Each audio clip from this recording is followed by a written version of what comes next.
السلام علیکم ورحمۃ اللہ وبرکاتہ.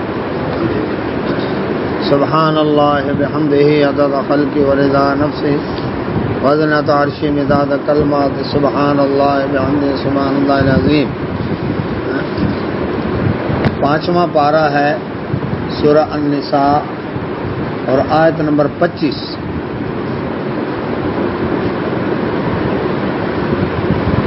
پانچواں پارہ سورہ النساء آیت نمبر 25. دعا پڑھ لیتے ہیں. اعوذ باللہ من الشیطان الرجیم. رب اشرح لی صدری ویسر لی امری واحلل عقدۃ من لسانی یفقہوا قولی. رب زدنی علما رب یسر ولا تعسر وتمم بالخیر وبک نستعین. اللهم صل علی محمد وعلی آل محمد کما صلیت علی ابراہیم وعلی آل ابراہیم انک حمید مجید. اللهم بارک علی محمد وعلی آل محمد کما بارکت علی ابراہیم وعلی آل ابراہیم انک حمید مجید. 5واں پارہ سورۃ نساء آیت نمبر 25. مجھے زبان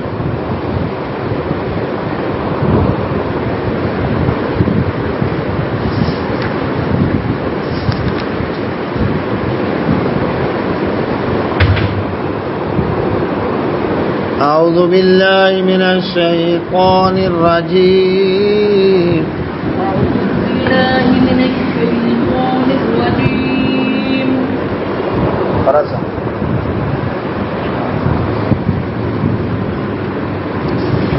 وَمَن لَّمْ يَسْتَطِعْ مِنكُمْ طَوْلًا أَن يَنكِحَ الْمُحْصِنَاتِ علیکم السلام محصنات المؤمنات فمما ملكت أيمانكم من فتياتكم المؤمنات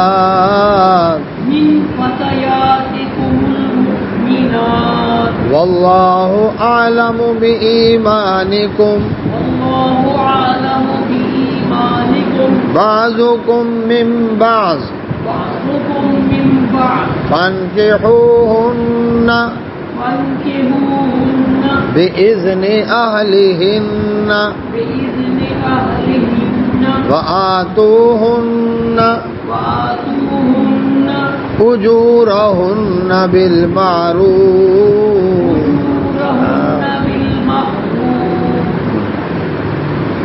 محصنات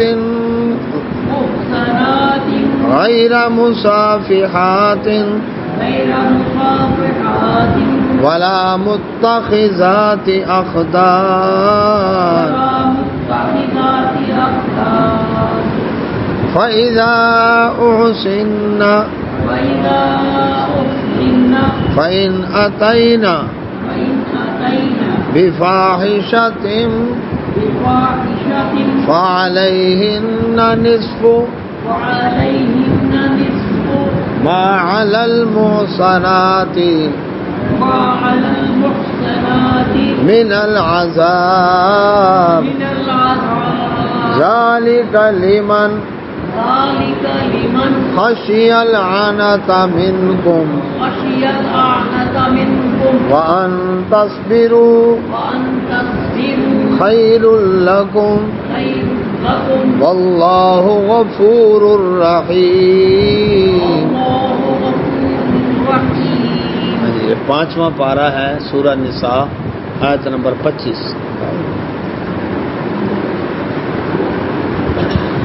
اللہ سبحانہ و تعالی نے پچھلی آیات میں ان رشتوں کا تعلق کا تذکرہ کیا جن سے نکاح کرنا حرام ہے. کون کون سے رشتے ہیں جی؟ نسب کے اعتبار سے 7 رشتے: ماں، بہن، بیٹی، خالہ، پھپھی، بھانجی، بھتیجی، یہ رشتے محرم ہیں، ان سے نکاح حرام ہے۔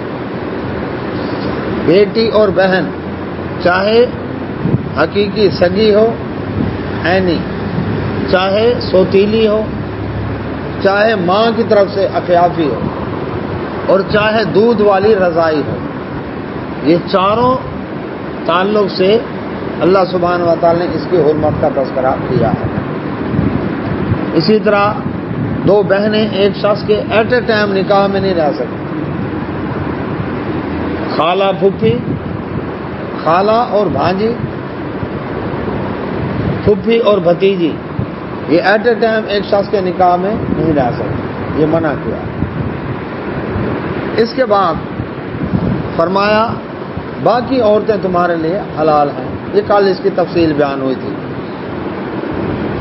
اب فرمایا ومن، اور جو شخص لم یستطع، استطاعت نہیں رکھتا، منکم تم میں سے، طولاً، استطاعت نہیں رکھتا اس بات کی، غربت کی وجہ سے خرچہ برداشت نہیں کر سکتا، اس کا ان ینکحا، کہ نکاح کرے، المحصنات، آزاد، المومنات، مومنہ عورت سے، آزاد خاندانی عورت سے نکاح کرنے میں اس کا خرچہ زیادہ ہوتا ہے، حق مہر زیادہ دینا پڑے گا، نان نفقہ زیادہ دینا پڑے گا، کیئر زیادہ کرنی پڑے گی، اس کی وہ طاقت نہیں رکھتا، تو فمما، اس میں سے جو ما ملکت، مالک بنے، ایمانکم، تمہارے دائیں ہاتھ، من فتیاتکم، تو وہ لونڈیاں، المومنات، جو مومنہ ہیں، ان سے نکاح کر لو۔ لونڈی کے بارے میں کل وضاحت کی تھی کہ لونڈی اکبر جس کی ملکیت میں ہوتی ہے، استبراء رحم کے بعد اس سے ازدواجی تعلق اس کے لیے حلال ہوتا ہے۔ اچھا، یہ کل اس سبق کی وضاحت ہوئی۔ اب یہ ہے کہ لونڈی سے اگر نکاح کر لیتا ہے تو کیوں اس کا خرچہ ذرا کم ہوگا؟ ظاہر بات ہے، اونچے خاندان کی عورت سے نکاح کرے گا، شادی کا خرچہ زیادہ ہوگا، اور ایک جھگی والے یا نوکرانی سے نکاح کرے گا تو خرچہ کم ہوگا۔ کیوں عبد الخالق صاحب؟ فرق ہوگا کہ نہیں؟ ان کی ریکوائرمنٹ کا بھی فرق ہوگا۔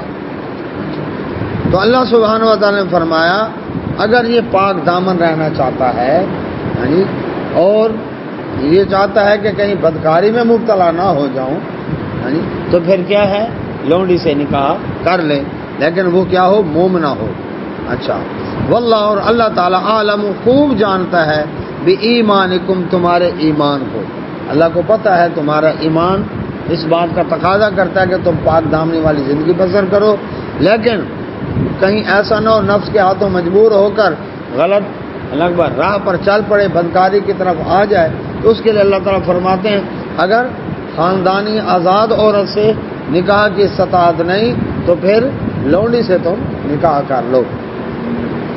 بعض حکم میں بعض، تم ایک دوسرے میں سے ہو، جس طرح آزاد خاندانی عورت ہے، اسی طرح یہ لونڈی بھی عورت ہے، پھر آدم علیہ السلام کی اولاد میں سے ہو، ایک ہی جنس میں سے ہو، کوئی بات نہیں، کوئی حق، یہ عیب والی بات نہیں ہے۔ سلام تو اللہ سبحانہ و تعالی نے فرمایا فَانْكِحُوهُنَّ، ان سے نکاح کرو، بِإِذْنِ أَهْلِهِنَّ، ان کے مالکوں کی اجازت سے۔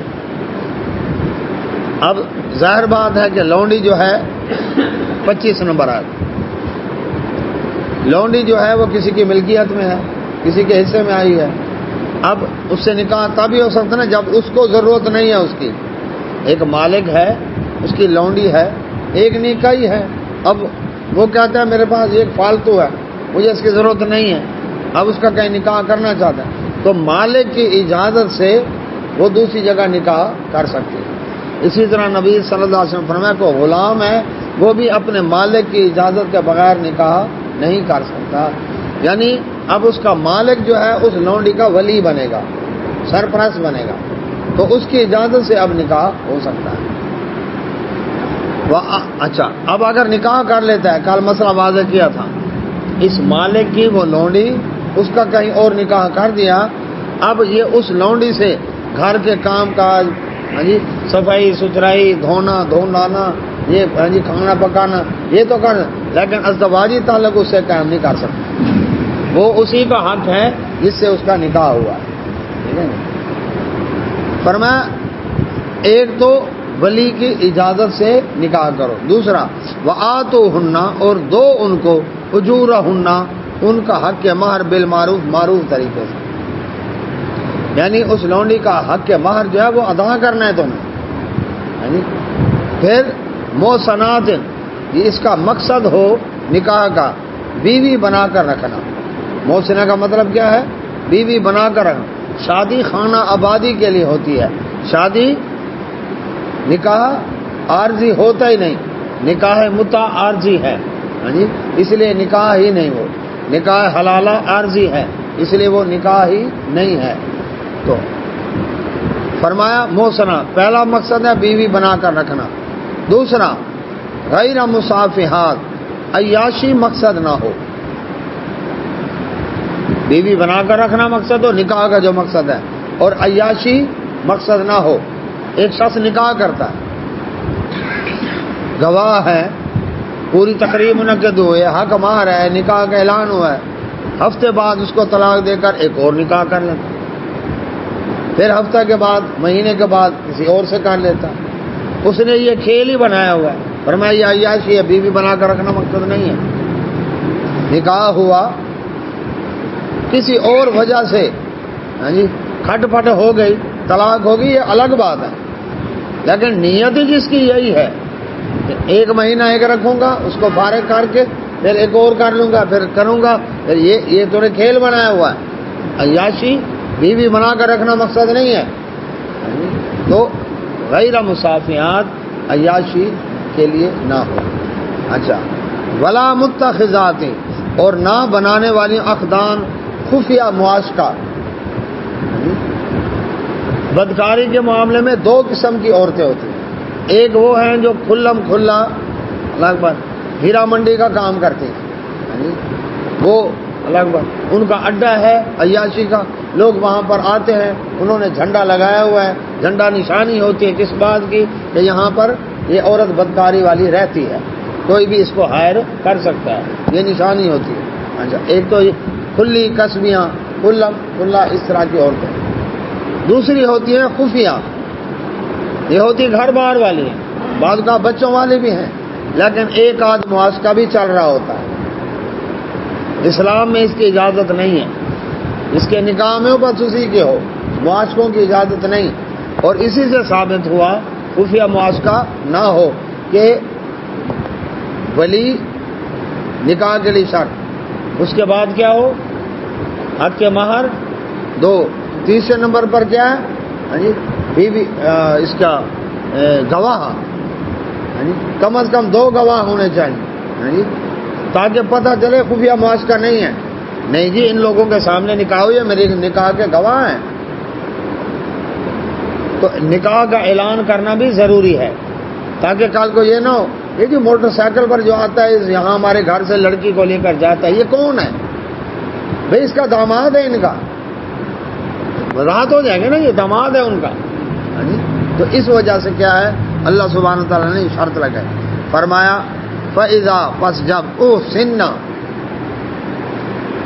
وہ نکاح کے اندر آ جائیں، یعنی موسنا ہو گئی، فَإِن پس اگر اتینا آئیں وہ بفاحشۃ فحاشی کی طرف، یعنی نکاح ہو گیا اس لونڈی کا، پھر بھی وہ بدکاری پر تلی ہوئی ہے، پھر کیا ہے فعلیہن پس ان کے اوپر سزا ہے نصف آدھی ما وہ جو علی المحصناتی خاندانی آزاد عورت پر جو سزا ہے من العذاب عذاب میں سے، سزا میں سے اس کی آدھی اس کے اوپر نافذ کی جائے گی۔ سورہ نور کے اندر کیا بتایا کہ کنوارا لڑکا یا لڑکی اگر بدکاری کریں 4 گواہ ہوں تو کیا 100 کوڑے ان کی سزا ہے، لیکن لونڈی کو 50 کوڑے لگیں گے، اس آزاد خاندانی کی نسبت اس کی سزا کم رکھی گئی ہے. اچھا فرمایا ذالکا یہ لمن اس شخص کے لیے ہے خشیہ جو ڈرتا ہو العنتا منکم تم میں سے کہ گناہ میں مبتلا ہو جائے اس کو یہ اجازت دی گئی ہے کہ اگر آزاد خاندانی عورت سے نکاح کرنے کی استطاعت نہیں ہے خرچہ برداشت نہیں کر سکتا تو وہ لونڈی سے نکاح کر لے. یہ کیوں؟ اگر نہیں کرے گا تو اس کا گناہ میں مبتلا ہونے کا خدشہ ہے. تو اس شخص کے لیے یہ رعایت اللہ تعالیٰ نے دی ہے. لیکن وہ ان تصبروا اگر صبر کرو انتظار کرو کہ اللہ تعالیٰ وسعت دے تو آزاد خاندانی عورت سے نکاح تو خیر لکم یہ تمہارے لیے بہتر ہے. کیوں؟ اس وجہ سے کہ نوکرانی سے اگر شادی کرے گا تو اس کی نسل میں عادتیں کیسی آئیں گی؟ مسئلہ کیا ہے؟ تو حکم یہ ہے کہ تم دیندار جو ہے اس کو ترجیح دو. اللہ اکبر. ایسی عورت ہو جو خاندانی ہو. اللہ کے نبی صلی اللہ علیہ وسلم فرمایا کسی سے کوئی نکاح کرتا ہے تو چار میں سے کوئی ایک وجہ ہوتی ہے یا تو اس کے اونچے خاندان کی وجہ سے یا اس کے مال کی وجہ سے یا حسن و جمال کی وجہ سے یا اس کے دین کی وجہ سے. فرمایا تم دین کو ترجیح دو باقی چیزیں ثانوی حیثیت. دین کے ساتھ اگر مال بھی ہے اونچا خاندان بھی ہے حسن و جمال بھی ہے ٹھیک ہے لیکن اگر نہیں تو دیندار کو ترجیح دو. کیوں؟ حسن و جمال آج ہے کل باڈی ٹیشو لوز ہو جائیں چہرے پر جھڑیاں پڑ جائیں تو کیا پھر محبت ختم؟ نہیں.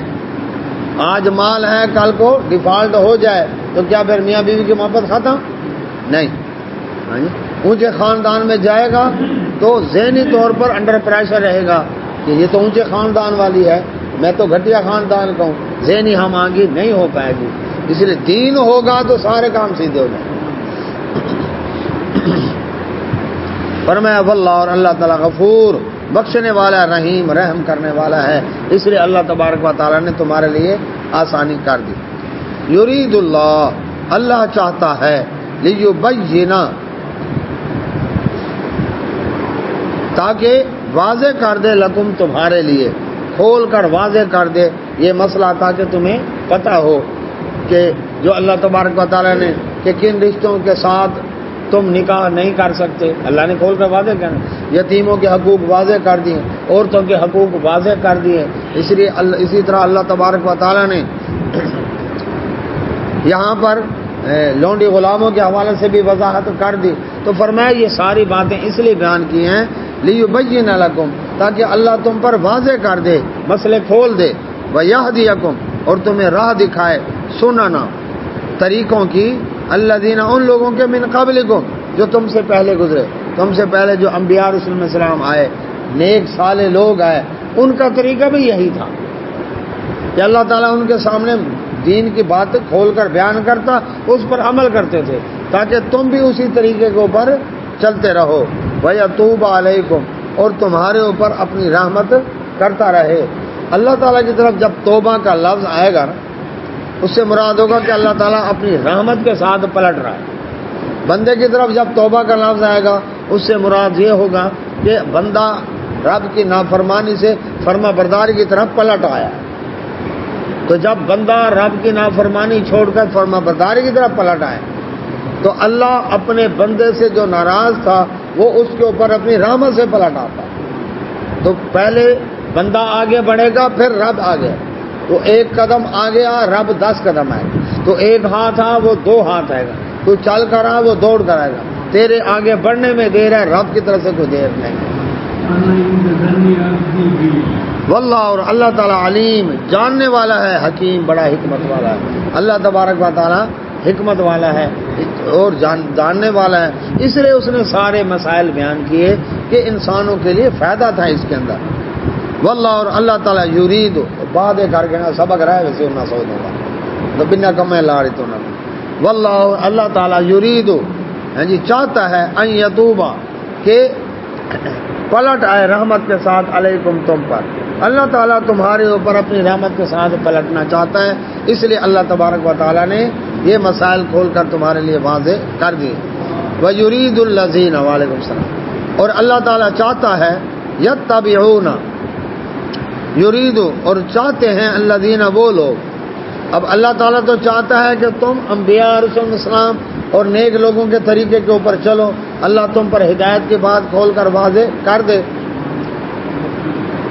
آیت نمبر 27 شروع ہو گئی ہے سورہ نساء۔ لیکن وَيُرِيدُ الَّذِينَ چاہتے ہیں وہ لوگ يَتَّبِعُونَ جو پیروی کرتے ہیں الشہوات اپنی خواہشات نفسانی، رب کی ماننا ہی نہیں چاہتے، نبیوں اور رسولوں والا طریقہ اختیار ہی نہیں کرنا چاہتے، وہ لوگ اپنے من کی مرضی کرنا چاہتے ہیں۔ آیت نمبر 27 اپنی مرضی کے ساتھ چلنا چاہتے ہیں، کوئی پابندی دین کی قبول نہیں کرنا چاہتے۔ تو اللہ تعالیٰ فرماتے ہیں یہ لوگ کیا چاہتے ہیں، ان تمیلو کہ تم جھک جاؤ، میلن عظیمہ بہت بڑا، خواہشات نفسانی کی طرف جھک جاؤ۔ یہ کبھی نہیں چاہیں گے کہ ایمان والے ایمان پر چلیں، دین اسلام پر چلیں۔ یہ کون لوگ ہوں گے جو ان کی راہ میں رکاوٹ ڈالنے والے؟ وہ جو خواہشات نفسانی کی پیروی کرنے والے، جو کہتے ہیں جائز کیا ناجائز کیا ہمیں سے کوئی نہیں، ڈانگ ٹپاؤ، اپنا مسئلہ حل کرو، اپنا گھر پورا کرو۔ اللہ تعالیٰ فرماتے ہیں ان کا یہ حال ہے۔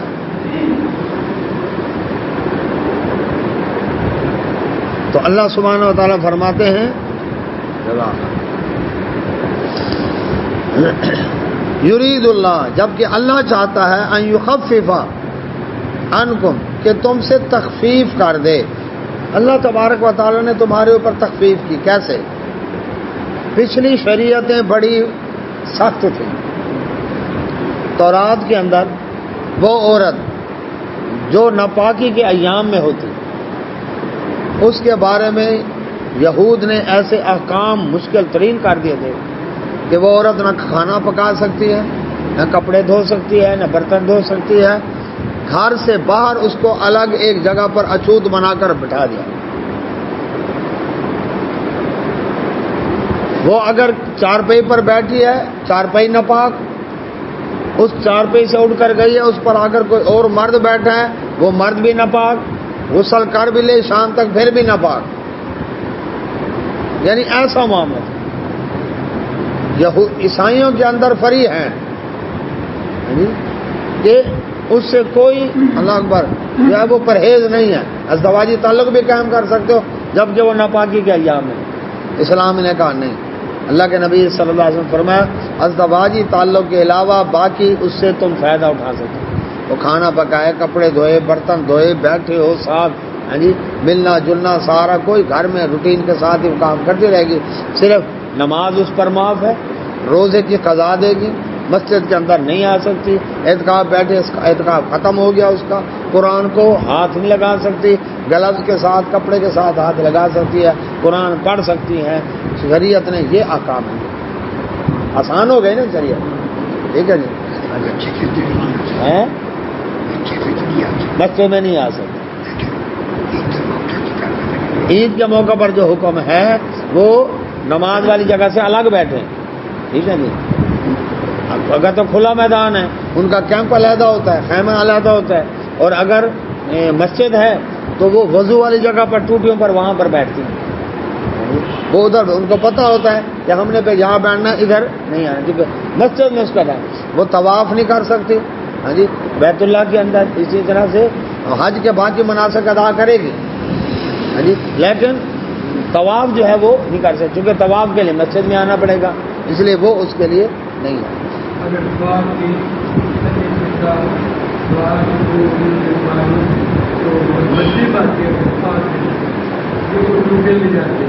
پاک ہو گئے تو اعتکاف مسجد میں ہے، اس کا اعتکاف ہوتا ہی مسجد میں ہے۔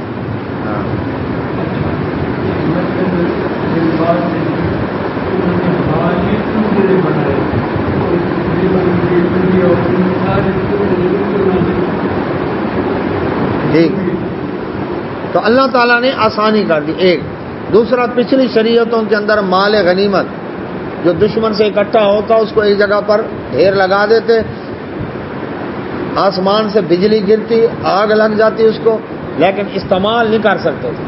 لیکن اسلام میں کیا کہا گیا، آسانی آ گئی کہ اس کے اللہ اکبر 5 حصے کیے جائیں گے، 4 حصے مجاہدین میں تقسیم ہوں گے، 1 حصہ بیت المال میں جائے گا، یہ آسانی کر دی گئی۔ اسی طرح سے پہلی شریعت کے اندر تھا کپڑے پر نجاست لگ گئی ہے تو کینچی سے کاٹ دو، ہاں جی، لیکن وہ دھونے سے پاک نہیں ہوگا، ہاں جی۔ عیسائیت میں کچھ بھی نہیں ہے ناپاک، لیکن اسلام نے کہا دھو لینے سے وہ جگہ پاک ہو جائے، شریعت آسان کر دی۔ تو اللہ تعالیٰ فرماتے ہیں یرید اللہ، اللہ چاہتا ہے یخفف عنکم، کہ تم پر تخفیف کر دے۔ اللہ تعالیٰ نے اس لیے تخفیف کی کہ وہ خلق پیدا کیا گیا ہے الانسان، انسان ضعیفہ، بڑا کمزور۔ انسان جو ہے وہ بڑی سخت پابندیاں برداشت نہیں کر سکتا، اس لیے اللہ تعالیٰ نے فرمایا انسان چونکہ کمزور ہے، اس وجہ سے ہم کیا کریں گے، ہم نے اس کے اوپر سے آسانیاں کر دیں، اس کے اوپر اللہ تعالیٰ۔ تو ضعیف اور کمزور کس لحاظ سے؟ ارادے کے اعتبار سے، وعدے کے اعتبار سے، وعدہ توڑ بیٹھتا ہے، ان چیزوں سے یہ متاثر ہو جاتا ہے۔ آگے اللہ سبحانہ و تعالیٰ نے فرمایا یا ایھا الذین آمنوا، اے ایمان والو، لا تاکلوا، نہ کھاؤ تم، اموالکم، اپنوں کا مال، بینکم، آپس میں، بالباطل، باطل طریقے سے، باطل طریقے سے مال کھانا، دھوکہ دے کر، فراڈ کر کے، 2 نمبری کر کے، جوا، لاٹری، رشوت، سود، ناجائز مقدمہ بازی، ہاں جی، دھوکہ، فراڈ، جھوٹی قسمیں کھا کر، تو یہ جو باطل طریقے یا جن چیزوں کو شریعت نے حرام قرار دیا ہے ان چیزوں کا کاروبار، یہ سارے باطل طریقے ہیں۔ تو باطل طریقے سے اللہ تعالیٰ نے فرمایا ایمان والو تم مال آپس میں ایک دوسرے کا نہ کھاؤ، الا مگر ان یہ کہ تکونا ہو تم تجارت تم کر رہے ہو، ان تراض منکم، آپس میں رضامندی کے ساتھ، جو تجارت ہوتی ہے آپس کے۔ اب تجارت کے اندر بھی جن شریعت نے جن چیزوں کو حلال قرار دیا ہے ان چیزوں کی تجارت، حرام چیزوں کی تجارت نہیں، جس کی تفصیل ابھی بیان کرتا ہوں۔ فرمایا ولا تقتلوا، نہ قتل کرو، انفسکم، اپنوں کو۔ اس کے 3 معنی ہیں۔ ایک تو یہ ہے کہ جب باطل طریقے سے ایک دوسرے کا مال کھاؤ گے، اس کو جب پتہ چلے گا لڑائی ہوگی کہ نہیں، اے میرا مال دے، تو نے فراڈ کیا، دھوکہ دے، اور نہیں یہ وہ قتل و غارت تک نوبت جا پہنچے گی۔ فرمایا ایسا نہیں کرنا۔ دوسرا لا تقتلوا انفسکم، اللہ سبحانہ و تعالیٰ فرماتے ہیں کہ خودکشی بھی نہ کرو۔ کیوں؟ جو خودکشی کرتا ہے گویا کہ اس نے، نبی صلی اللہ علیہ وسلم فرمایا جو چھری سے اپنے آپ کو مارتا ہے جہنم میں ہمیشہ کے لیے چھری سے اپنے آپ کو مارتا رہے گا۔ یہاں تو اس لیے خودکشی کرتا ہے نا کہ میں اذیت اور تکلیف سے آزاد ہو جاؤں، آزاد نہیں ہوگا، الٹا ہمیشہ کے لیے پھنس گیا۔ جس نے زہر کھایا جہنم میں ہمیشہ کے لیے وہ زہر کھاتا رہے گا، وہ جو تکلیف ہوئی ہے نا وہ تکلیف مسلسل ہوتی رہے گی۔ جس نے اپنے آپ کو بلندی سے گرایا، ہاں جی، چھلانگ لگائی، اور تو قیامت والے دن جہنم میں ہمیشہ کے لیے اپنے آپ کو بلندی سے گراتا رہے گا۔ تو جو جس چیز کے ساتھ ہی اس نے اپنی جان ختم کیا ہے ہمیشہ کے لیے جہنم میں وہ سزا پاتا رہے گا۔ تو اس لیے ولا تقتلوا انفسکم، اللہ خودکشی کب کرتا ہے؟ جب مایوس ہوتا ہے۔ مایوس کون ہوتا ہے؟ مایوس تو وہ ہو جس کا رب نہ ہو۔ کیوں جی؟ مایوس تو وہ ہو جس کا رب نہ ہو، جس کا رب پر ایمان ہے کہ استعینوا بالصبر والصلاۃ، میں نے صبر کرنا، نماز پڑھ کے اسے مدد مانگنی ہے۔ وہ چاہے تو لمحوں میں بند دروازے کھولنے پر قادر ہے۔ تو ایسا شخص خودکشی کر سکتا ہے؟ نہیں کر سکتا، ایمان کی کمی کی وجہ سے ہوتی ہے۔ اس لیے مسلم دنیا کے اندر خودکشی کی شرح کم ہے۔ جو خودکشی کرتے ہیں ان کا ایمان نہیں ہے، اللہ پر توکل بھروسہ نہیں ہے۔ اس لیے کیا ہے، جاپان دنیا کی امیر ترین قوم، جاپانی قوم دنیا کی امیر ترین قوم، سب سے زیادہ خودکشی انہی میں ہے۔ دولت ان کو سکون نہیں دے سکی. میڈ ان جاپان چیز ہونی چاہیے. دولت کس لیے کماتا ہے؟ امن سکون کے لیے نا. چین سے کھاؤں گا، سکون ہی نہیں. اب وہ کیا کرتے تھے؟ کوئی ادھر سے چھلانگ لگا رہا ہے، کوئی گاڑی کے نیچے آ رہا ہے، کوئی اپنے آپ کو گولی مار رہا ہے، کوئی خنجر سے قتل کر رہا ہے. اب وہ پولیس کے لیے مسئلہ بنتا تھا کہ پتہ نہیں کسی نے قتل تو نہیں کیا. وہ تفتیشیں ہوتی نہیں کہ اس نے خودکشی کیا. خود انہوں نے کہا سنو، اگر مرنا ہے نا تم نے، ہم نے بنایا سوسائڈ سینٹر، خودکشی کے سینٹر بنائے. سنو جی، سوسائڈ سینٹر کے اندر آ کر لکھواؤ تم کس طرح مرنا چاہتے ہو. گولی سے، کرنٹ سے، ٹھیک ہے جی، زہر سے، کس طرح سے مرنا ہے. اوپر سے گرایا ہم آپ کو. وہ کہتا ہے میں نے اس طرح مرنا ہے. وہ کہتا ہے یہ فارم فل کرو، اس کو تاریخ دی جائے گی، فلاں تاریخ کو سینٹر میں آنا، تمہیں اسی طرح مار دیا جائے گا جس طرح تم چاہتے ہو.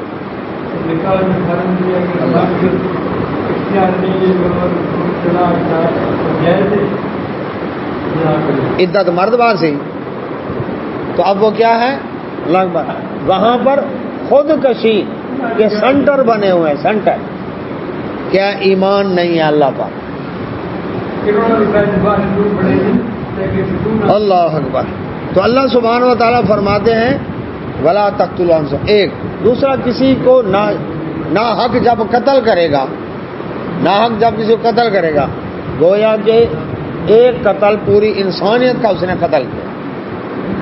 کیونکہ اس کا ایک تو کیا ہے نا، ہاتھ کھل گیا، جھجک دور ہو گئی. اب دوسرے بندوں کو بھی بندہ نہیں سمجھے گا، قتل ہوتے چلے جائیں گے. ایک بات چپ کرو، کیا کہنے بیٹھے، قتل ہوتے چلے جائیں گے. ایک دوسرا، ایک جان کو جو قتل کیا اس کی آگے نسل چلتی نا، تو پوری نسل انسانی کا قاتل ہو گیا.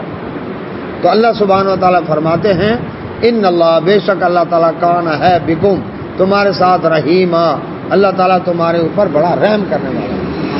اچھا، ومن یفعل، جس نے کیا ذالک یہ کام، اللہ اکبر، عدوانا، اللہ اکبر، زیادتی کرتے ہوئے، وظلم، اور ظلم کرتے ہوئے، کہ اللہ تبارک و تعالیٰ نے جو احکامات دیے، ان احکامات کے ساتھ ظلم کرتے ہوئے، زیادتی کرتے ہوئے نافرمانی کی، فسوف، ان قریب، نصلیہ، پہنچائیں گے ہم اس کو نارا جہنم کی آگ میں.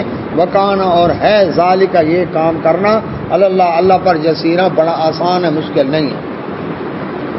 اللہ سزا دے گا اس کے اوپر. اب اس کے اوپر دیکھتے ہیں کہ اللہ تعالیٰ نے جو فرمایا ہے کہ باطل طریقے سے مال نہ کھاؤ، وہ باطل طریقوں کے بارے میں جو شریعت نے فرمایا کہ حق طریقے کون سے ہیں اور غلط طریقے کون سے ہیں. تجارت میں رضامندی، تجارت میں ناراضگی، اس کے بارے میں جو احکامات دیے شریعت نے، وہ میں نے یہاں پر یہ اکٹھے کیے ہیں. باطل طریقے کون کون سے ہیں؟ باطل طریقوں سے مراد ہر وہ ذریعہ آمدنی جسے شریعت نے حرام قرار دیا، اس کی کئی صورتیں ہیں. مثلا ہر وہ کام جس سے دوسرے کا مالی نقصان ہو، جیسے چوری، ڈاکہ، غصب، غبن وغیرہ، یہ کیا ہے؟ حرام، باطل طریقہ ہے، دوسرے کا مال کھایا. دوسرا نمبر پر سود اور اس کی تمام شکلیں، خواہ یہ سود مفرد ہو، مرکب ہو، ڈسکاؤنٹ ہو، مارک اپ ہو، مارک ڈاؤن ہو، یا خواہ یہ ذاتی قرضے کا سود ہو، یا یہ مدت کے عوض کا سود ہو، یا ایک ہی جنس میں کمی بیشی کے ساتھ تبادلہ ہو، یہ بھی حرام ہے، باطل طریقہ ہے. اور تیسرے نمبر پر ہر ایسا کام جس میں تھوڑی سی محنت سے زیادہ مال ہاتھ آتا ہو، جیسے جوا، لاٹری، سٹہ بازی، اور بعض حالتوں میں بیمہ پالیسی.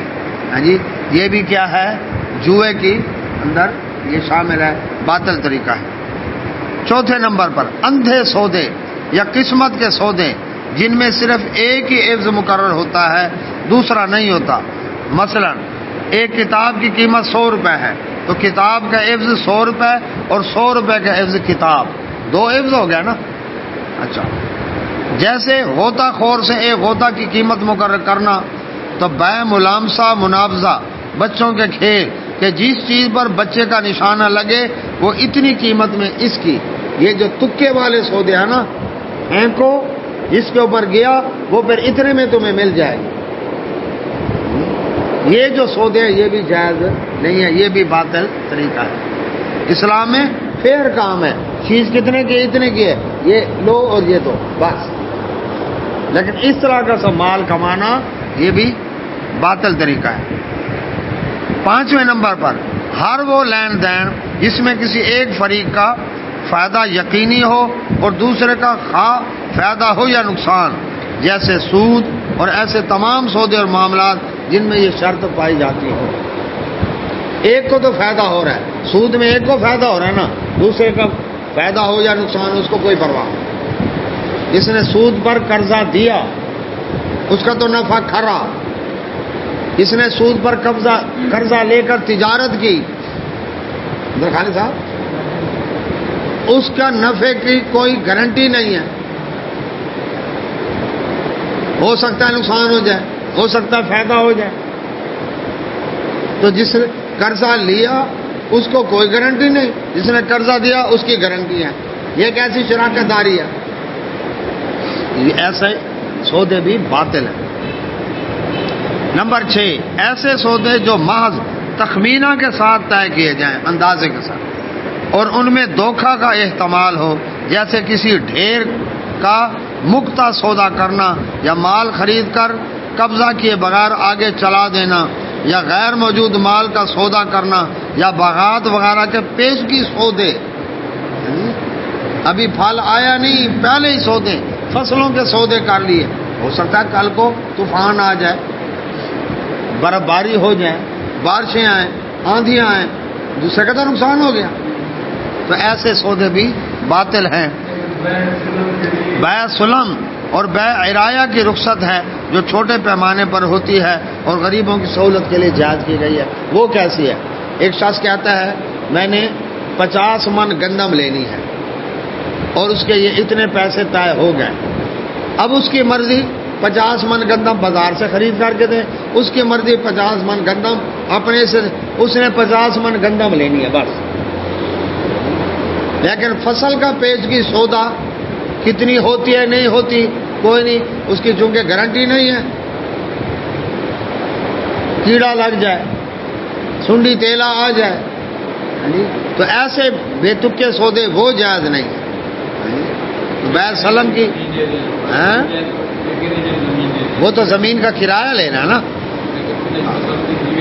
نا، اس نے لینا کرایہ، اس کی فصل ہو، اس فصل کا وہ مالک ہے، زیادہ ہوگی یا تھوڑی ہوگی وہ اس کی ہے، اس کی نہیں ہے، اس نے زمین کا کرایہ لیا۔ یہ جو مستاجری لے رہا ہے نا، مستاجری اجرت سے ہے نا، اجرت ہے کرایہ اس زمین کا، یہ زمین میری ہے، آپ اس کے اندر کھیتی باڑی کریں، اشر بھی وہی دے گا، فصل کا مالک بھی وہی ہے، یہ نہیں ہے۔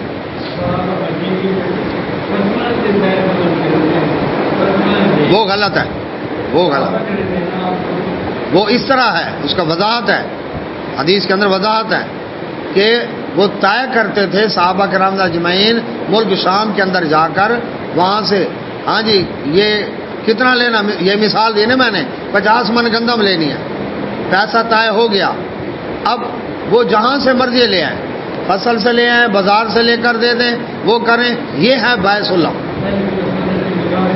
ہاں ہیں بیع سلم کا تو میں نے کہا وہ فصل کا ہے نا، اس میں فصل نہیں ہے، اس نے دینا ہے، طے شدہ ہے، 50 من دینا ہے، چاہے بازار سے خرید کر کے دے یا فصل سے لے،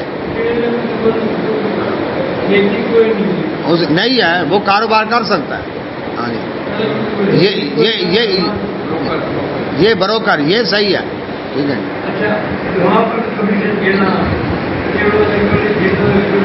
وہ سروس چارجز ہیں، وہ ٹھیک ہے۔ وہ بیع 7 نمبر، وہ بیع جس میں مشتری دھوکہ دینے کی کوشش کرے۔ مشتری کون ہے؟ خریدنے والا، جو دھوکہ دینے کی کوشش کرے، مثلا عیب چھپانا، جانور کا دودھ روک کر بیچنا، چیز ہے عیب والی اور وہ کیا کر رہا ہے، اس کو چھپا رہا ہے، یہ دھوکہ دے رہا ہے۔ دوسرے نمبر پر جانور کا دودھ روک لیتے ہیں، ایک ٹائم کا دودھ نہیں دویا، اگلے ٹائم اس کا تھن میں ڈبل دودھ نظر آتا ہے، اب وہ کہتے ہیں جی یہ تو اتنا دودھ دیتا، دھوکہ ہے نا، حالانکہ وہ ایک ٹائم اتنا دودھ نہیں دیتا جانور، وہ تو 2 ٹائم کا جمع ہوا پڑا، تو یہ دھوکہ ہے۔ ناپ تول میں کمی بیشی کر جانا، دوسرے کو پھنسانے کے لیے بولی چڑھانا، یہ بھی باطل طریقہ ہے، صرف پھنسانے کے لینا مقصد نہیں ہے، لیکن دوسرے کو پھنسانے، چیز کا ریٹ بڑھانے کے لیے۔ نمبر 8، جو اشیاء حرام ہیں ان کی خرید و فروخت، جیسے شراب کی سوداگری یا ان اشیاء کی جو شراب خانے میں استعمال ہوتی ہیں، مردار کا گوشت، تصویریں، مجسمے، فحاشی پر مشتمل مٹیریل، کتابیں ہوں یا تصویریں یا ویڈیوز ہوں، کسی حرام کاروبار کے لیے دکان مکان کرائے پر دینا، کاہن کی کمائی، نجومی کی کمائی، فاحشہ عورت کی کمائی، کتے اور بلی کی قیمت، یہ بھی باطل طریقے شریعت نے حرام قرار دیا۔ نمبر 9، حکومت کے ذریعے دوسروں کے مال بٹورنا، مثلا لین دین کے جھوٹے مقدمات، رشوت وغیرہ۔ حکومت کا لوگوں کی زمین پر قبضہ کر کے ان کو اپنی مرضی کے مطابق لین دین پر مجبور کرنا، جیسے حکومت کے محکمے اللہ اکبر کیا کر دوسروں کی زمینیں ان کی رضامندی کے بغیر چھین کر ایکوائر کر لیتی ہے، ہاں جی، اور اپنی مرضی کا ریٹ دیتی ہے، یہ بھی باطل طریقہ ہے۔ ہاں ان کی رضامندی کے ساتھ ہو، ہاں جی، تو پھر ٹھیک ہے، اجازت ہے۔ نمبر 10، کتاب اللہ میں تحریف، تعویل اور غلط فتووں سے مال بٹورنا، اور یہ کام بالخصوص علماء سے مختص ہے۔ اب اس سلسلہ میں احادیث بھی ملاحظہ کریں۔ سیدنا ابو ہریرہ رضی اللہ عنہ فرماتے ہیں کہ آپ صلی اللہ علیہ وسلم نے فرمایا، بیچنے والا اور خریدنے والا صرف اس حال میں جدا ہوں اور ایک دوسرے سے وہ راضی ہوں۔ جامع ترمذی کے اندر حدیث ہے، یعنی یہ دونوں کو راضی ہونا چاہیے، یہ نہیں کہ وہ زبردستی اس کو پھنسا دے، وہ کہ یار میرا دل نہیں کرتا، کہتا بس دے دیا اب یہ لینی پڑے گی، نہ دونوں راضی بازی ایک دوسرے سے الگ۔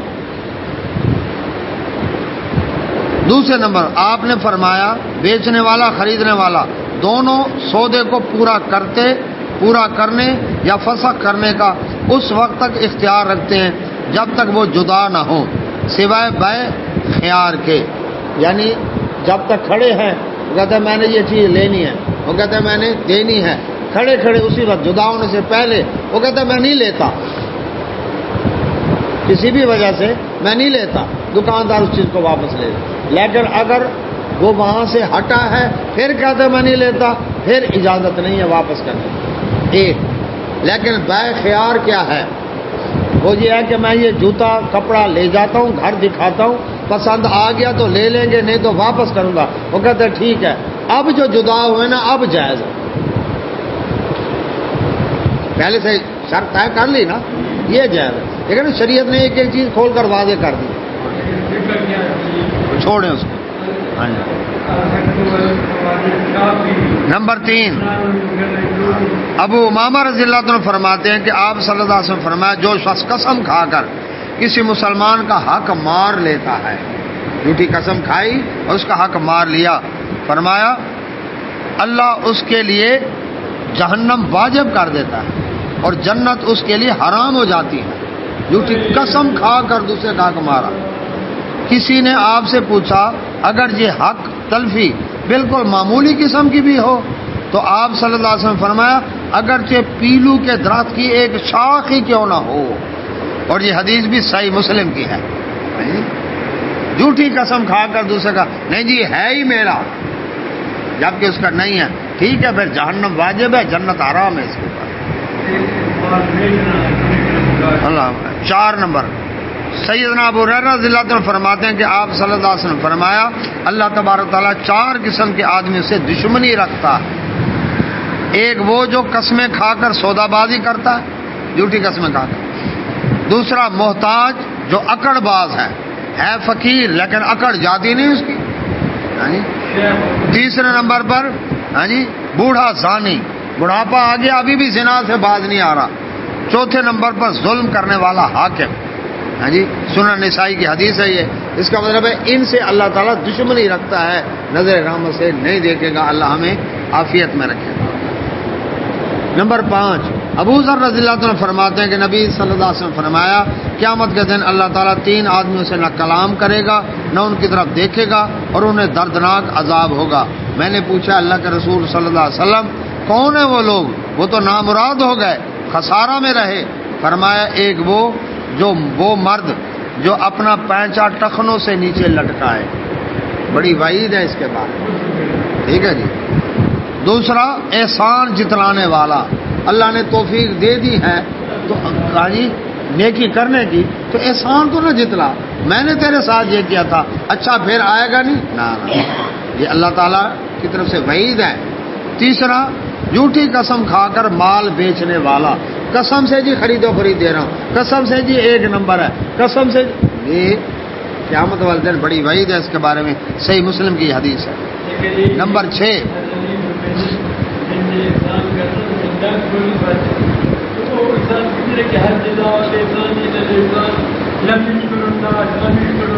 آپ صلی اللہ علیہ وسلم نے فرمایا اے تاجروں کے گروہ، سودے بازی میں بیہودہ باتیں اور قسمیں شامل ہو جاتی ہیں، یعنی تم کاروبار کرتے ہو کہیں اونچ نیچ ہو جاتی ہے، لہذا تم ان کے ساتھ صدقہ بھی کیا کرو تاکہ صدقے سے تمہارے وہ کوتاہیاں معاف ہوتی رہیں۔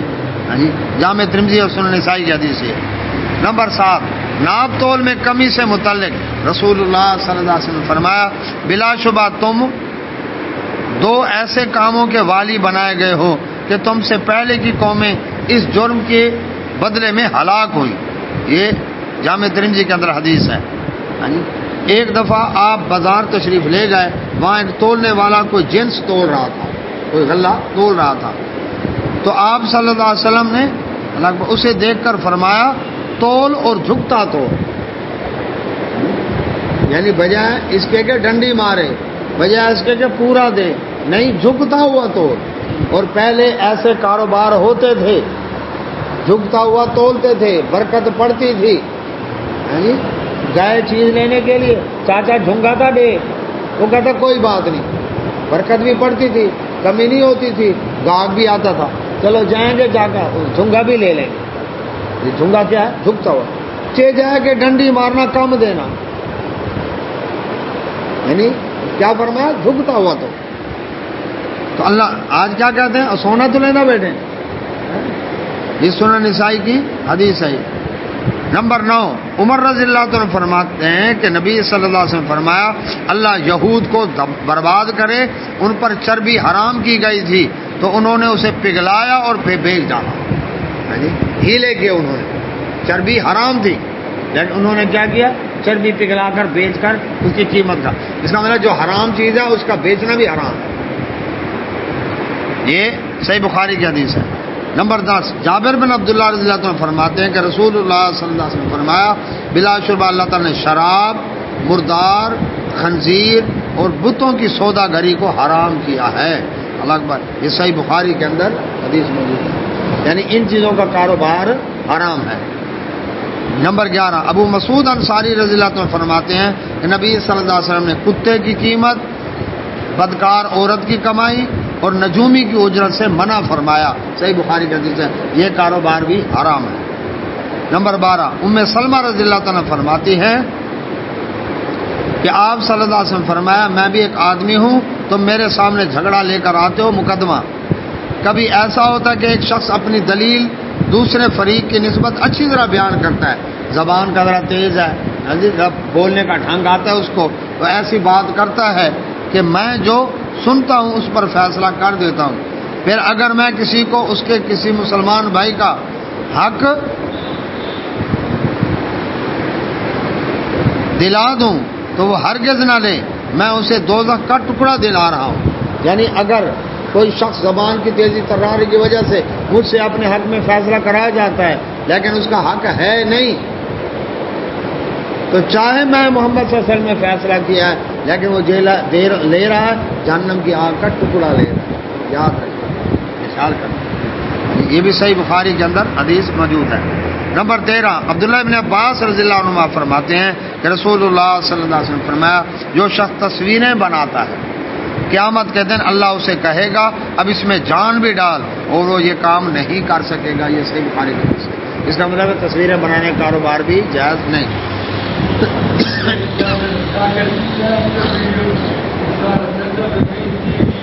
اس کے بارے میں کہا کہ جس طرح شیشہ دیکھتے ہیں نا آپ، شیشے میں اپنی تصویر نظر آتی ہے، تو یہ تصویر ہم نے نہیں بنائی، یہ جو اللہ کی بنائی ہے اس کا عکس دیکھ رہے ہیں، اور شیشہ دیکھ کر اپنے اوپر دعا پڑھتے ہیں، اللہم کما حسنت خلقی فاحسن خلقی۔ کیا اچھا شیشہ دیکھنا تو ہے، یہ شیشہ دیکھنا حرام ہے۔ اچھا تو اب اس کے اوپر کیا ہے، انہوں نے کہا کہ یہ عکس ہے اللہ کی۔ ہاں جس طرح کے پہلے بت بنانا یا ہاتھ سے تصویریں بنانا، ہاتھ سے جیسے پینٹر بناتے ہیں، پہلے سینماؤں کی یہ تصویریں تو یہ جو ہے بنانا جائز نہیں۔ اس کے بارے وہ اس نے اللہ کی بنائی تخلیق کی نقالی کی، اور جو شیشے میں دیکھتے ہیں وہ اللہ کی بنائی ہوئی اپنی چیز ہے، کیمرے نے اس کو محفوظ کیا ہے۔ نہیں مجسمہ نہیں بنانا، یہ سیم وہی ہے۔ ہاں جی، حرم کے اندر حرمین میں کیمرے لگنے سے پہلے علماء کی کونسل سے فتویٰ لیا گیا کہ کیا یہ جائز ہے۔ انہوں نے کہا یہ عکس ہے، یہ تصویر نہیں ہے، جس طرح کے شیشے میں دیکھو۔ اس کے بعد انہوں نے حرمین میں کیمرے لگانے کی اجازت دی۔ میرے قد جتنے کیمرے لگے ہوئے ہیں، بڑے بڑے کیمرے، اور آ رہے ہیں۔ نمبر 14، رسول اللہ صلی اللہ علیہ وسلم فرمایا بازار میں غلہ لانے والے کو رزق ملتا ہے اور ذخیرہ اندوز ملعون ہے۔ احتکار، غلہ روک دینا، یعنی بازار کے اندر اس چیز کی کیا ہے، شارٹیج ہے، چینی نہیں ہے، اور اس نے چھپا کر رکھی ہوئی ہے، دیتا ہی نہیں ہے۔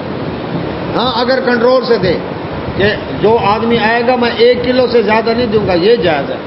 راشن بندی سورہ یوسف کے اندر موجود ہے کہ قحط کے دور میں یوسف علیہ السلام 1 اونٹ کے اوپر جتنا غلہ آ سکتا ہے اس سے زیادہ نہیں دیتے تھے۔ اس کو ہے غلہ کنٹرول کرنا، یہ اس کی اجازت ہے، یہ ٹھیک ہے، لیکن چھپا دینا، لوگ بھوکوں مر رہے ہیں، اس نے چھپا رکھا ہے، یہ جائز نہیں ہے، ملعون ہے یہ شخص، لعنتی ہے۔ فرمایا 15 نمبر، واصلہ رضی اللہ عنہ فرماتے کہ میں نے رسول اللہ صلی اللہ علیہ وسلم فرماتے سنا، جس شخص نے اپنی عیب دار چیز عیب بتائے بغیر بیچی، چیز میں عیب تھا اور عیب نہیں بتایا، وہ ہمیشہ اللہ کے غضب میں رہے گا، فرشتے اس پر لعنت کرتے رہیں گے۔ یہ سنن ابن ماجہ کے اندر حدیث موجود ہے۔ نمبر 16، رسول اللہ صلی اللہ علیہ وسلم فرمایا بیچنے والا اور خریدنے والا دونوں جب تک جدا نہ ہوں اختیار رکھتے ہیں، پھر اگر اس نے سچ بولا، صاف گوئی سے کام لیا تو اس کے سودے میں برکت دی جاتی ہے، اور وہ عیب چھپا گئے، جھوٹ بولا تو سودے سے برکت اٹھا لی جاتی ہے۔ صحیح بخاری کی حدیث ہے۔ نمبر 17، ابو ہریرہ رضی اللہ عنہ فرماتے ہیں کہ ایک دفعہ رسول اللہ صلی اللہ علیہ وسلم کا ایک غلے کے ڈھیر کے پاس سے گزر ہوا، آپ صلی اللہ علیہ وسلم اپنا ہاتھ اس کے غلے میں داخل کیا تو انگلیوں کو نمی محسوس ہوئی، یعنی ہاتھ باہر نکالا تو دیکھا نیچے گیلی گندم پڑی تھی، تو آپ صلی اللہ علیہ وسلم فرمایا اے غلہ والے یہ کیا؟ اسے کہنے لگا اللہ کے نبی صلی اللہ علیہ وسلم بارش ہو گئی تھی، تو آپ صلی اللہ علیہ وسلم فرمایا تو نے تو اس نمدار غلے کو ڈھیر کے اوپر کیوں نہ کیا تاکہ لوگ اسے دیکھتے؟ پھر فرمایا جس نے دھوکہ دیا اس کا مجھ سے تعلق نہیں۔ صحیح مسلم کی حدیث ہے۔ اس سے معلوم ہوا کہ مال ڈیمیج ہو گیا، کوئی بات خراب ہے، عیب والا ہے، اس کو الگ رکھ کے بیچ اور صحیح کو الگ رکھ کے بیچ، مکس نہیں کرنا، اس کا ریٹ اور ہے، اس کا ریٹ اور ہے۔ آج بھی ایسے لوگ موجود ہیں۔ میں ایک سبزی والے دکان پر گیا، کہنے لگا جی یہ کریلے اتنے روپے کلو، یہ اتنے روپے کلو۔ میں نے کہا فرق کیا؟ کہتے یہ کل کے اور یہ آج کے ہیں، برکت پڑے گی کہ نہیں؟ مکس نہیں کیے، عیب ہے چیز میں، ٹھیک ہے، اس کو الگ رکھو اور بتا دو اس میں یہ عیب ہے، اس وجہ سے میں یہ سستی کر کے بیچ رہا ہوں۔ اسلام میں جو معاملہ فیئر ہے، دھوکہ بازی نہیں، دوسرے کا نقصان نہیں، ناک نہ کرو۔ نمبر 18، آپ صلی اللہ علیہ وسلم فرمایا جب تم میں سے کوئی اونٹنی یا بکری خریدے جس کا دودھ بڑھایا گیا ہو، پتہ ہے نا کس طرح بڑھایا جاتا ہے، ایک ٹائم کا نہیں دوہا، دوسرے ٹائم میں 2 ٹائم کا اس میں جمع ہو چکا ہے، اب وہ لگتی ہے ایسے کہ بڑا دودھ دینے والی ہے، دھوکا ہے نا. تو فرمایا جس شخص تم میں سے کوئی اونٹنی یا بکری خریدے جس کا دودھ دھویا گیا ہو، تو دودھ دوہنے کے بعد خریدنے والے کو دو باتوں میں سے کسی ایک کا اختیار ہے، چاہے تو اسے رکھ لے چاہے تو واپس کر لے، اور ایک سا کھجور بھی ساتھ دے دے. صحیح مسلم کی حدیث ہے. آیا بکری کا دودھ دوہیا، اس وقت تو نکلا بہت سارا، بعد کے اندر نہیں نکلا چونکہ وہ ایک ٹائم کا تھا، پہلے 2 ٹائم والا اکٹھا ہوتا. اب اس کو اختیار ہے جا کر واپس کر لے، اس کو بھی پابند کیا گیا وہ واپس کر لے چونکہ اس نے دھوکہ دیا، اور چاہے تو یہ رکھ لے، اور اس نے جو دودھ دوہیا ہے وہ ایک ٹائم کا فالتو جو تھا اس کے بدلے کھجور کا 2.5 کلو کھجور اس کو دے دے، وہ جو ڈبل دودھ آیا اس کے پاس اس کا وہ دے دے. تو یہ اللہ کے نبی صلی اللہ علیہ وسلم کا. یا بکری اس کو واپس دے رہا ہے تو جو دودھ استعمال کیا اس کے بدلے کھجور اس کو دے دے، یعنی اس دودھ کی اجرت دے دے اس کو، لیکن وہ مال واپس کر دے. 19 نمبر، یہ اختیار 3 دن تک ہے، صحیح مسلم میں موجود ہے، 3 دن تک یہ چیز واپس کر سکتا ہے. نمبر 20، جابر بن عبداللہ رضی اللہ عنہ فرماتے ہیں کہ نبی صلی اللہ علیہ وسلم نے کھیتی پکنے سے پہلے سودا کر لینا اور کھجور انگور پکنے سے پہلے خشک انگور یا کھجور کا سودا کر لینا اور زمین کو بٹائی پر دینا جس کی بعد میں اجازت دے دی گئی، اور چند سالوں کی فصل کا پیشگی سودا کر لینا، اور سودا چکاتے وقت چند درختوں یا کھیتی کا حصہ مستثنا کر لینے سے منع کیا، ان چیزوں سے منع کیا ہے. اور چھوٹے پیمانے پر بیع جس میں غریبوں کی ضرورت کا لحاظ رکھا گیا ہے اجازت دی، جس طرح کہ بیع سلم میں اجازت دی نبی صلی اللہ علیہ وسلم. یہ بخاری کے اندر روایت موجود ہے. اسی طرح سے اللہ کے نبی صلی اللہ علیہ وسلم نے 5 وسق یعنی 20 من تک بیع ارایا میں اجازت دی. اچھا، نمبر 21، عبداللہ بن عمر رضی اللہ فرماتے ہیں دور جاہلیت میں لوگ اونٹ کے گوشت کی سودا بازی کرتے، اور اونٹنی جنے پھر اس کا بچہ حاملہ ہو پھر وہ جنے. نبی صلی اللہ علیہ وسلم نے اس کی بیع سے منع کیا. جانوروں میں جو سودا بازی ہوتی ہے نا اس کا کیا کرتے ہیں، یہ بکری ہے، اس بکری جب حاملہ ہوگی اس کی آگے جو بچہ پیدا ہوگا نا اس کا سودا میرے ساتھ پہلے کر لے، یہ جائز نہیں. بکری مر جائے، عمل نہ ہو، نقصان ہوا نا لینے والے کو. اور آج دیہاتوں میں ہو رہا ہے، یہ بچوں کے بچے بک رہے ہیں، جس طرح فصلوں پر فصلیں بک رہی ہیں، ابھی فصل آئی نہیں، باغوں کے باغ بک رہے ہیں، ابھی باغ بنا نہیں. تو یہ سودے جائز نہیں ہیں. عبداللہ بن عمر رضی اللہ عنہ فرماتے ہیں کہ نبی صلی اللہ علیہ وسلم نے ادھار کی ادھار سے بیع کرنے سے منع کیا. جی پیسے میں پھر دوں گا، وہ کہتے ہیں مال میں پھر دوں گا، سودا ہو گیا. یہ نہیں، ایک کو پیسے دینے چاہیے، دوسرا ادھار کرو، یا وہ مال دے دے ادھر رقم ادھار، ایک ادھار ہو 2 ادھار نہ ہو، اس کے اوپر جائز نہیں. اندھے ہو گئے نا سودے. اس کے بعد کیا فرمایا،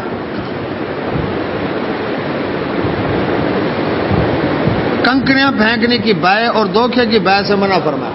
کنکری پھینکوں گا جس کے اوپر گیا وہ میرا، 2-3 ڈھیر لگے ہوئے ہیں، 2-3 چیزیں پڑی ہوئی ہیں، ہاں جی آؤ جی مکو ساڑھے نا، اب کنکری پھینکیں گے جس کے اوپر گئی وہ میری ہو گئی، اور اس کا پھر یہ ریٹ ہوگا، اس کا یہ بیع جائز نہیں ہے. ابو ہریرہ رضی اللہ عنہ فرماتے ہیں ہمیں 2 قسم کی بیع سے منع کیا گیا، بیع ملامسہ اور بیع منابضہ. ملامسہ یہ ہے کہ دونوں میں سے ہر ایک بلا سوچے سمجھے دوسرے کا کپڑا چھوئے. آنکھ بند کرو، ہاتھ رکھو، جس پر تمہارا ہاتھ آیا وہ تمہارا. دھوکہ ہے نا. بیع منابضہ کیا ہے، اللہ اکبر، کہ ہر ایک اپنا کپڑا دوسرے کی طرف پھینکے. یہ میں ٹوپی پھینکتا ہوں، جس کے اوپر گری وہ چیز میری، یہ بھی جائز نہیں ہے. اسی طرح سے اللہ کے نبی صلی اللہ علیہ وسلم بیع کی طرف سے مقررہ لوگ جو خریدار کو زیادہ قیمت ادا کرنے پر راغب کر سکے، چڑھائی کی بولی یہ بھی منع کی ہے. اپنے بندے کھڑے کیوں ہیں، ہاں بھئی یہ کتنے کی، 10 روپے، دوسرا بولتا ہے میں 15 دیتا ہوں، وہ کہتا ہے میں 20 دیتا ہوں، ہاں جی دوسرے کہتے ہیں تو بڑھ رہی ہے، ایک کہتا ہے میں 25 دیتا ہوں. یہ جو 2 بندے درمیان میں وہ اپنے کھڑے کہتے ہیں، یہ جائز نہیں. اسی طرح سے آپ صلی اللہ علیہ وسلم نے لاچار آدمی کی سودا بازی سے فائدہ اٹھانے، دھوکھا کی بے، پھلوں کے پکنے سے پہلے اس کی سودا بازی سے منع کیا۔ ایک آدمی مجبور ہے، وہ کہتے ہیں جی مجبوراً مجھے یہ چیز تو اتنے کی ہے لیکن مجبوراً میں سستی بیچ رہا ہوں، فرمایا نہ، اس کو پورے پیسے دو، اس کی مجبوری سے فائدہ نہ اٹھاؤ۔ اسی طرح سے اللہ کے نبی صلی اللہ علیہ وسلم نے بیانہ ضبطی کی بے سے بھی منع کیا۔ یہ آج کل عام ہے، بیانہ دو جی، یہ ₹1,00,000 بیانہ ہے جی، ٹھیک ہے جی، اگر سودا نہیں کریں گے تو آپ کا لاکھ ضبط، نہیں، بیانہ واپس کرے گا یہ، وہ نہیں ہوا نا سودا، یہ اپنا بیانہ اپنا واپس لے بس۔ اگر ضبط کرتا ہے یہ حرام ہے، جائز نہیں، شریعت نے اس کو منع کیا ہے۔ موطا امام مالک میں یہ روایت موجود ہے۔ اسی طرح سے نبی صلی اللہ علیہ وسلم جب مدینہ منورہ تشریف لائے، پھلوں کی 1 یا 2-3 سال کے پیشگی سودے ہو جاتے تھے، تو آپ صلی اللہ علیہ وسلم فرمایا کوئی چیز پیشگی سودا کرنا چاہے تو مقررہ ناب میں، مقررہ وزن میں، مقررہ مدت تک سودا کرے، جس کو بیع سلم کہتے ہیں۔ رقم اتنی، پھر میں اتنے من دوں گا اور فلاں تاریخ کو دوں گا، اب یہ پابند ہے۔ لیکن اگر فصل پر کرتا ہے، اس فصل کا سودا، اگلی فصل کا سودا، یہ جائز نہیں۔ فرمایا جو شخص بیع سلم کرے تو مال پر قبضہ کرنے سے پہلے کسی دوسرے کی طرف سودا منتقل نہ کرے۔ ٹھیک ہے جی، سودا ہو گیا، ہاں جی، اب سودا ہو گیا، میرے پاس مال آ گیا، اس کے بعد میں آگے سودا کروں، یہ نہیں مال قریش صاحب کے پاس پڑا ہوا ہے، میں فون کر کے آپ سے سودا کر لیتا ہوں، کمیشن کر کھا لیتا ہوں، پھر آپ نے ان سے سودا کیا فون پر، مال ادھر پڑا ہے، یہ جائز نہیں ہے۔ مال کو وہاں سے اٹھوا کر اپنے پاس رکھو، پھر سودا کرو، پھر آپ ان کے پاس رکھو، پھر سودا کرو، پھر ادھر آئے پھر سودا کرو۔ یہ نہیں ہے کہ ایک جگہ کنٹینر کھڑا ہے اور 50 جگہ سودے ہو گئے ہیں، یہ جائز نہیں۔ مہنگائی اسی وجہ سے، بحری جہاز آ کر رکا، سودے پر سودا ہوتا چلا، بندے کروڑوں پتی ہوتے چلے جا رہے ہیں اور سارا نزلہ گرے گا عوام پر جنہوں نے اس کو خرید کرنا ہے۔ تو اللہ کے نبی صلی اللہ علیہ وسلم نے فرمایا 10 کا مال 11 میں بیچنے میں کوئی بات نہیں، جو خرچہ اس پر پڑا ہے اس پر بھی یہ منافع لے سکتا ہے۔ یعنی اب وہ جو ٹرانسپورٹیشن کرے گا خرچہ ہوگا نا، لوڈنگ اور لوڈنگ، اس کا خرچہ ہوگا، اپنی محنت اس میں شامل کرے، پھر آگے سودا کرے۔ اسی طرح سے اللہ کے نبی محمد رسول اللہ صلی اللہ علیہ وسلم نے یہ احکامات دیے ہیں الگ شریعت کے اندر، تو فرمایا کہ باطل طریقے سے جو مال کھانا ہے یہ جائز نہیں، آپس میں تجارت رضامندی کے ساتھ ہو، لیکن اگر بدکاری کی کمائی رضامندی سے، سود رضامندی سے، رشوت گی رضامندی سے نہیں، رشوت کے بغیر اگر اس کا کام ہو رہا ہو، وہ رشوت دے گا، یہ مجبور ہو کر دے رہا ہے۔ ایک شخص کو قرضہ مل رہا ہے ادھر سے سود کے بغیر، ادھر سے قرضہ مل رہا ہے سود کے ساتھ، وہ کدھر جائے گا؟